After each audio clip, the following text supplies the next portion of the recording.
Israel മക്കളെ ഭയന്ന് എരിഹോ പട്ടണം അടച്ച് ഉറപ്പാക്കിയിരുന്നു. അതുകൊണ്ട് തന്നെ എരിഹോ പട്ടണം കീഴടക്കാൻ എന്ത് ചെയ്യണമെന്ന് അവർക്ക് അറിഞ്ഞുകൂടാ. ജോഷുവ അതിനെക്കുറിച്ച് ആലോചിച്ചു കൊണ്ടേയിരുന്നു.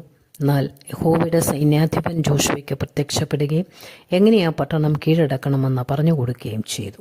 ഒറ്റ വ്യവസ്ഥ മാത്രം കൊടുത്തിരുന്നത്, അതിൽ നിന്ന് യാതൊരു സാധനവും ആരും എടുക്കാൻ പാടില്ല. അത് യഹോവയ്ക്ക് വിശുദ്ധമാണ്, അത് ജനത്തിന് ശപഥാർപ്പിതമാണ്. അതുകൊണ്ടെല്ലാം തന്നെ യഹോവയ്ക്ക് വേർതിരിക്കേണ്ടതാണ് എന്ന് പറഞ്ഞിരുന്നു.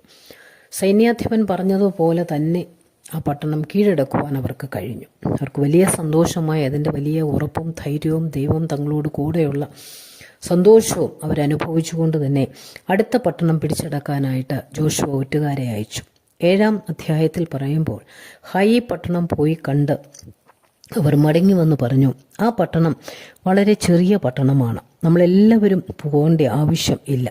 ഹായിയെ ജയിച്ചടക്കുവാൻ 2000-3000 പേർ പോയാൽ മതി, സർവ്വജനത്തെയും അവിടേക്ക് അയക്കണ്ട എന്ന് പറഞ്ഞു. അങ്ങനെ അവർ ഹായി പട്ടണം പിടിക്കാൻ പോവുകയും അവരുടെ പ്രതീക്ഷയ്ക്ക് വിപരീതമായി ഹായിക്കാർ അവരോട് യുദ്ധം ചെയ്തവരെ തോൽപ്പിച്ച് ഏതാണ്ട് 36ഓളം പേരെ കൊന്നുകളയുന്ന ഒരനുഭവമുണ്ടായി. അവരുടെ എല്ലാം ഹൃദയം തകർന്നുപോയി. ജോഷുവ ദൈവസന്നിധിയിൽ വീണ് കരഞ്ഞു.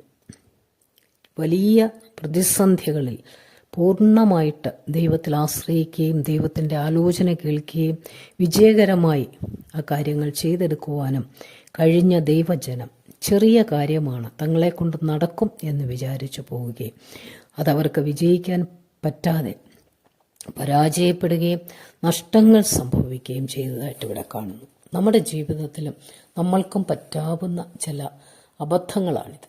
വലിയ പ്രതിസന്ധികളിൽ നമ്മൾ കർത്താവിൽ ആശ്രയിക്കുകയും അവൻ നമ്മളെ വിടുവിക്കുകയും ചെയ്യുമ്പോൾ ചെറിയ കാര്യങ്ങൾ നമ്മളുടെ സ്വന്തം ആലോചനയനുസരിച്ച് പോകുമ്പോൾ അവിടെ പരാജയവും നഷ്ടവും നമുക്ക് സംഭവിക്കുന്നത് കൊണ്ട് ഏറ്റവും ചെറിയ കാര്യങ്ങളും ഏറ്റവും വലിയ കാര്യങ്ങളും ഒരേപോലെ നമുക്ക് അവനിൽ ആശ്രയിക്കാം, അവനിൽ തന്നെ ശരണപ്പെടാം.